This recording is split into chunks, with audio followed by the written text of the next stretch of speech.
Bienvenue à tous dans le premier épisode de la trilogie du campus Lumière d'Islam, réalisée avec Leila Tawil. Leila Tawil, bonjour. Bonjour. Vous êtes chargée de cours à l'Université de Genève. Vous êtes aussi titulaire d'un doctorat en philosophie et en lettres et vous avez réalisé de nombreux travaux sur les féminismes islamiques, les féminismes arabes, séculiers et laïques. Vous êtes notamment l'auteur d'un ouvrage intitulé « Féminisme arabe, un siècle de combat, les cas du Maroc et de la Tunisie », publié aux éditions L'Harmattan. Et donc nous allons aborder dans cet épisode la question des féminismes islamiques et des féminismes en particulier arabes sous l'angle chronologique. Commençons tout de suite. Vous dites dans votre ouvrage que dans le monde arabe, les premiers traités féministes en faveur de l'émancipation des femmes apparaissent dès le XIXe siècle et qu'ils ont été produits par des théologiens réformistes. Donc finalement, paradoxalement, les premières figures féministes étaient des hommes. Oui, effectivement, mais il faut vraiment se replonger dans le contexte du XIXe siècle. Nous sommes en Égypte et c'est vraiment le début de la colonisation avec l'expédition de Bonaparte en 1798 qui inaugure les entreprises coloniales. Face à ce contexte de domination, eh bien, nous avons toute une génération de penseurs qui vont constituer les penseurs de la Nahda. La Nahda, c'est quoi? C'est un mouvement de renaissance arabe, moderne, qui se décline en trois parties. Une partie politique, culturelle et une partie religieuse.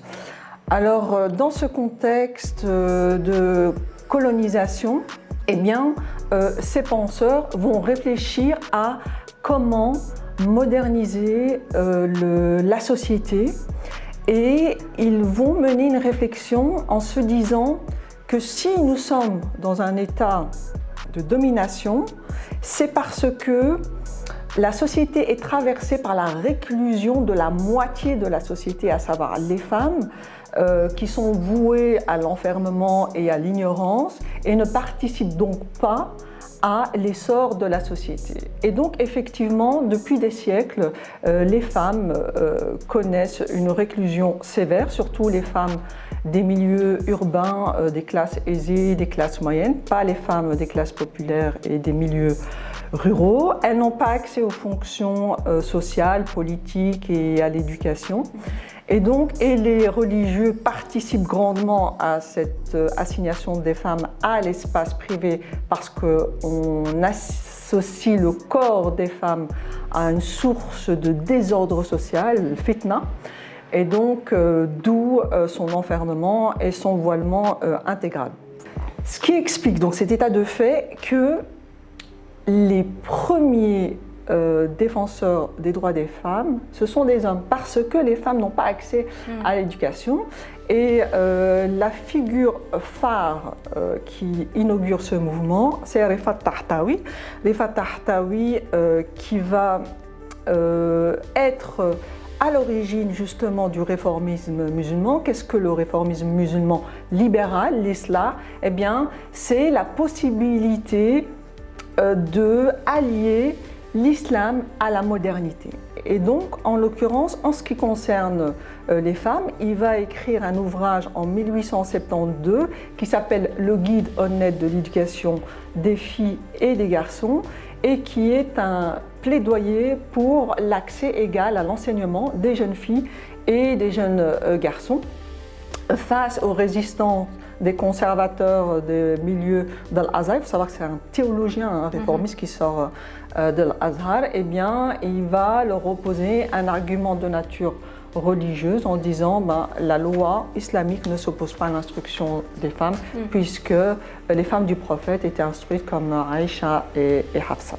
D'accord. Il existe d'autres figures de la Nahda. Nous avons notamment Qasim Amin qui écrit en 1899 un ouvrage très célèbre, Tahrir al-Mar'a, la libération des femmes, où il dénonce également la réclusion des femmes et le fait qu'elles soient justement vouées à l'ignorance. Et dans son ouvrage, il va plaider pour une émancipation juridique, une émancipation également sociale des femmes et leur accès à l'éducation. Cet ouvrage va provoquer un tollé de contestation au sein de la société civile, mais également au sein des milieux conservateurs religieux.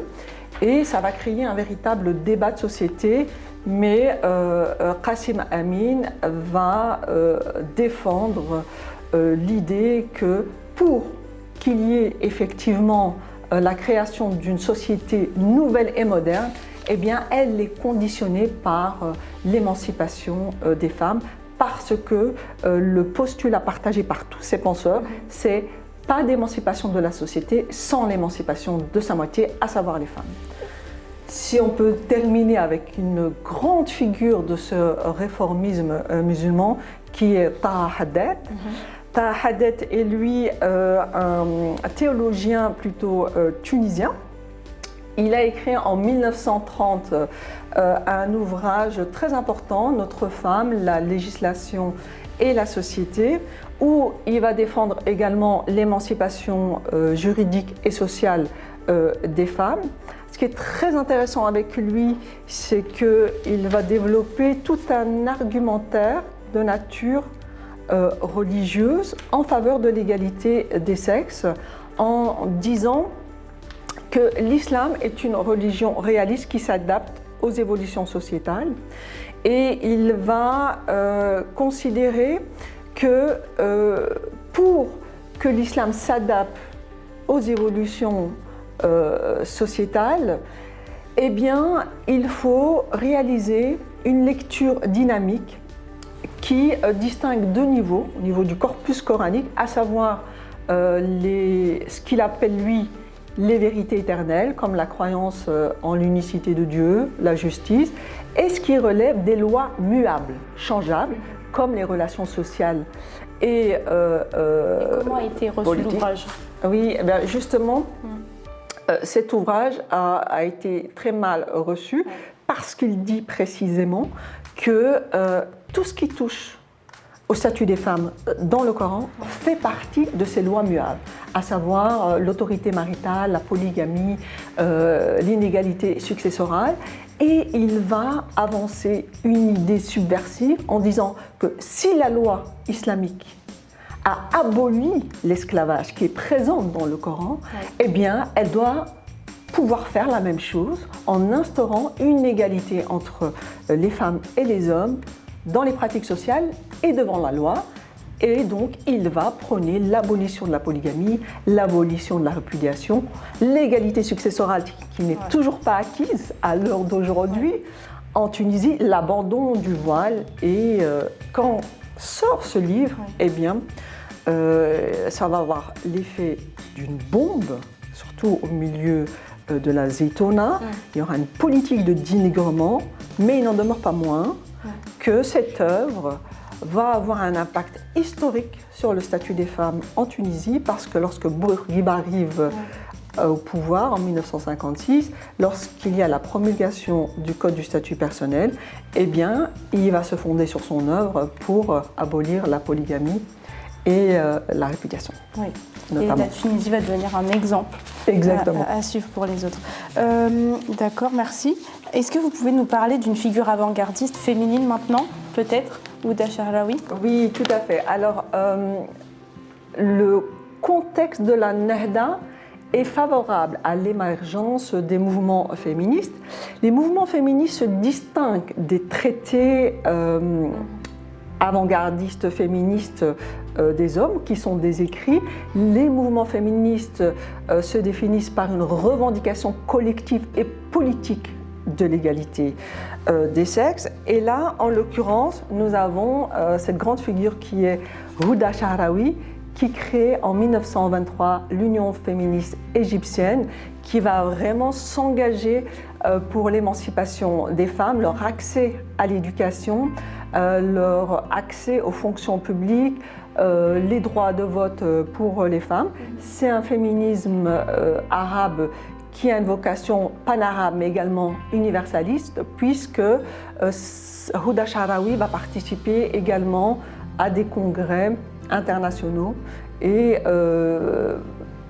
vraiment contribuer à ce mouvement historique féministe international à travers notamment le congrès mondial féministe qui se déroule à Rome en 1923, où elle va demander à Mussolini d'octroyer le droit de vote aux femmes italiennes. Donc on voit bien que c'est un combat universel à cette époque.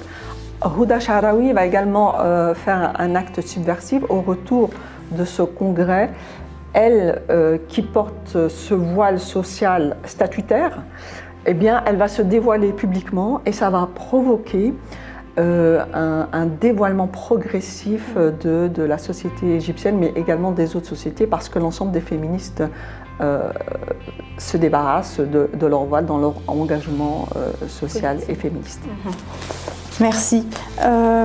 Passons maintenant du coup au moment qui suit les indépendances. Après les indépendances, quelles sont les revendications des féministes arabes et à quels obstacles vont-elles se voir confrontées?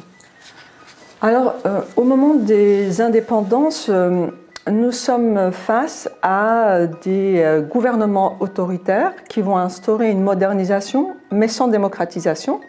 Ce sont souvent des gouvernements qui sont imprégnés du panarabisme de gauche.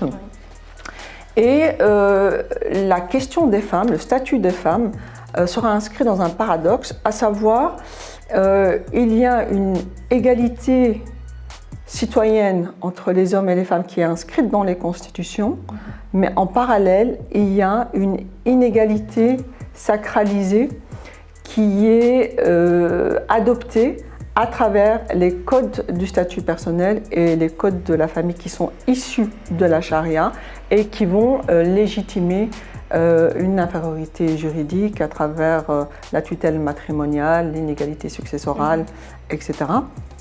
Et donc ce paradoxe-là va être à l'origine des mouvements féministes qui vont revendiquer des réformes égalitaires de ces codes du statut personnel et codes de la famille qui infériorisent d'une manière légale les femmes dans l'espace privé, ce qui est un obstacle à leur émancipation dans l'espace public.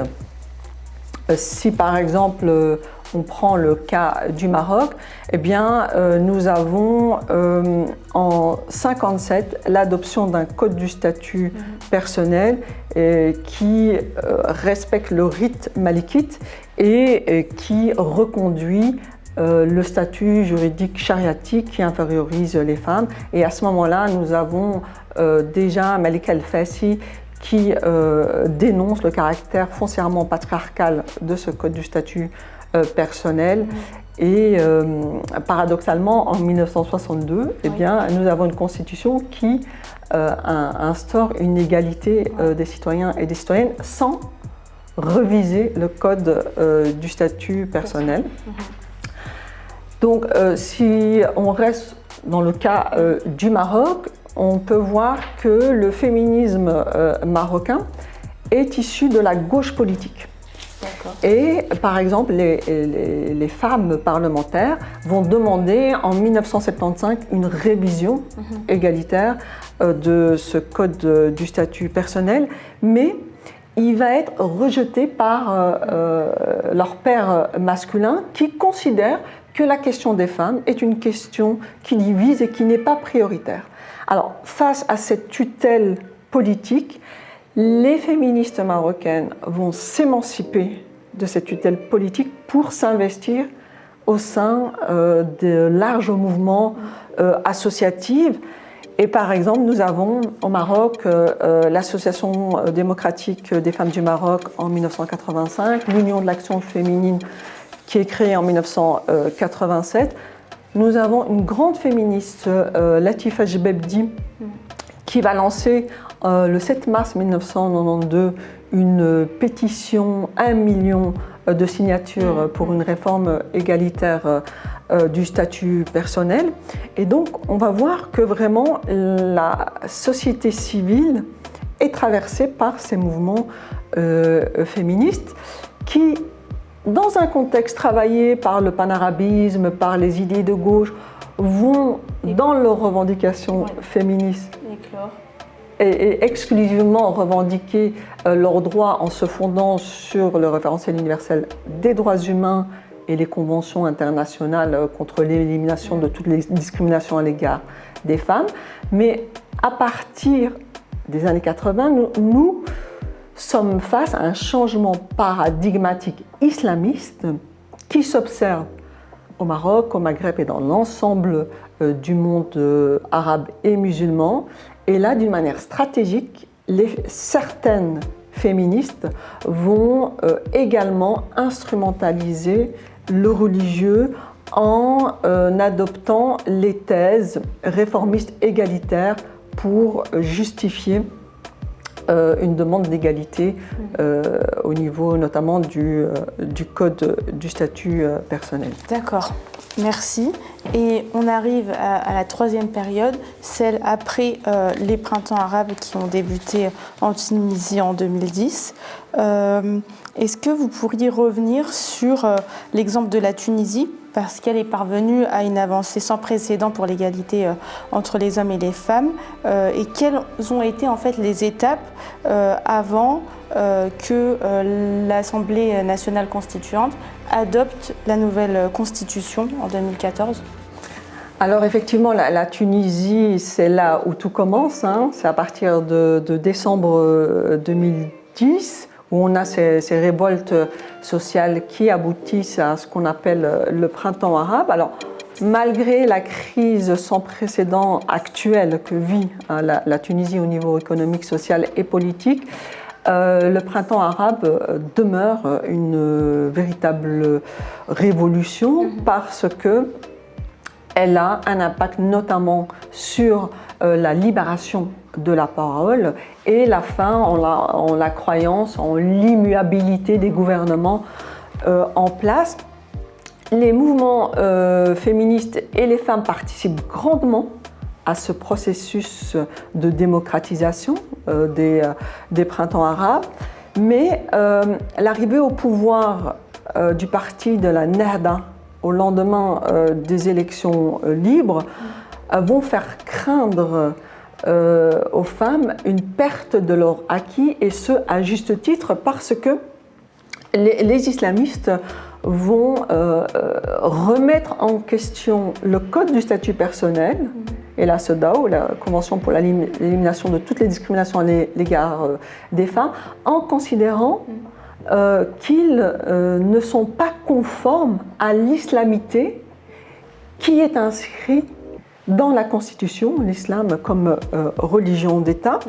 Par ailleurs, l'arrivée des islamistes vont adopter une politique de tolérance vis-à-vis des corpuscules salafistes qui vont investir le terrain, les mosquées, le monde associatif, l'université, et diffuser un discours contre les droits des femmes et également diffuser un discours qui sacralise la supériorité masculine et avec cette idée de l'obligation du port du voile. Mais le puissant mouvement féministe tunisien va se positionner dès le départ et par exemple il va organiser différentes actions dont notamment une grande marche le 13 août 2012 pour justement s'opposer à la Nahda qui avait proposé une révision de l'article 28 de la Constitution qui remplacerait l'égalité par la complémentarité, donc des femmes par rapport aux hommes. Et donc ça a créé un tollé de contestation. Et le fait que ces mouvements de femmes accompagnés d'hommes démocrates sont descendus dans la rue, eh bien, ça a fait pour effet un retour en arrière de la position de la Nahda qui a finalement cédé aux revendications féministes. Et cela démontre que la Tunisie est dans un processus de démocratisation parce qu'il y a des mouvements sociaux et politiques qui s'inscrivent dans des rapports de force et en l'occurrence les féministes jouent un rôle déterminant dans le devenir de la société tunisienne. En 2014, nous avons l'adoption de la nouvelle constitution, qui est vraiment le fruit du soulèvement populaire. Et cette constitution est une véritable avancée pour les droits humains et pour les droits des femmes. Par exemple, nous avons l'article 6 qui stipule que l'État est certes le gardien de la religion, mais qu'il garantit la liberté de conscience. Et cette reconnaissance de liberté de conscience est une première dans l'histoire du monde arabe, et c'est le b.a.-ba d'un État de droit. Par ailleurs, nous avons l'article 46 qui stipule que l'État s'engage à protéger les droits acquis de la femme et œuvre à les renforcer et à les développer. Et l'État garantit l'égalité des chances entre la femme et les hommes quant à l'accès à toutes les responsabilités et dans tous les domaines. Et comme le souligne la grande féministe Sena Ben Achour, cet article 46 est une avancée formidable parce que non seulement il y a le maintien des acquis, des droits, mais en plus l'État s'engage à instaurer une égalité de genre dans tous les domaines. C'est très intéressant, c'est vrai que cet article 46 et même le 6 sont remarquables. On arrive à la fin de ce premier épisode, mais on a été marqué par ce que vous avez expliqué sur le retournement suite au paradigme islamiste. C'est pourquoi on propose de réaliser un deuxième épisode centré sur cette question-là. Et nous, dans le second épisode, on va pouvoir revenir plus en détail sur les origines et le développement de l'islamisme, sur sa définition et sur le changement de paradigme qui s'est alors opéré, ses conséquences dans les discours concernant les femmes en islam.